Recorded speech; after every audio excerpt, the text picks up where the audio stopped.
Halo, selamat datang di channel Karya Buku dan Jurnal Indonesia. Di sini kami meyakini bahwa buku bukan sekedar kumpulan teks, melainkan sarana membuka cakrawala pemikiran, memperluas wawasan, serta membangkitkan inspirasi dan inovasi. Dalam buku yang berjudul Investasi Abadi, menanam benih ketenangan dan keberkahan, menjelaskan perkembangan ekonomi global yang ditandai oleh ketidakpastian, fluktuasi pasar, dan kompleksitas instrumen keuangan telah mendorong individu untuk semakin aktif dalam mengelola keuangan dan melakukan investasi.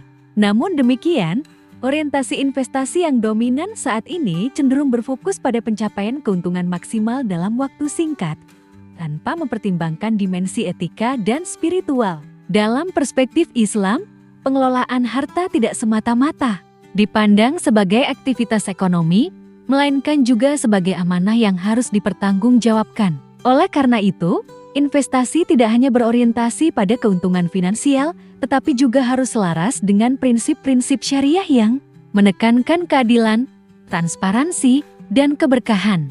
Nilai-nilai tersebut menjadi landasan penting dalam membangun sistem keuangan yang tidak hanya produktif, tetapi juga bermakna secara spiritual. Buku Investasi Abadi menanam benih ketenangan dan keberkahan disusun untuk memberikan pemahaman yang lebih komprehensif mengenai konsep investasi dalam kerangka fikih Islam. Buku ini berupaya mengintegrasikan aspek teoritis dan praktis sehingga pembaca tidak hanya memahami prinsip-prinsip dasar investasi syariah, tetapi juga mampu mengaplikasikannya dalam kehidupan sehari-hari.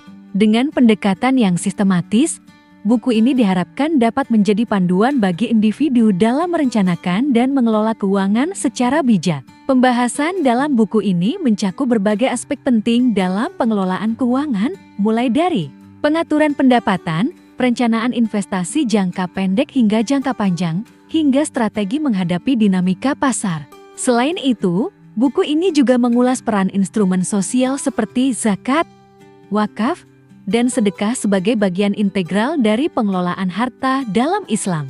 Dengan demikian, investasi dipandang tidak hanya sebagai sarana akumulasi aset, tetapi juga sebagai medium untuk memberikan manfaat yang lebih luas bagi masyarakat. Anda bisa mendapatkan buku ini di website kami atau melalui marketplace Karya Buku dan Jurnal Indonesia.id. Selalu support kami dengan like dan subscribe serta share ke orang sekitar Anda.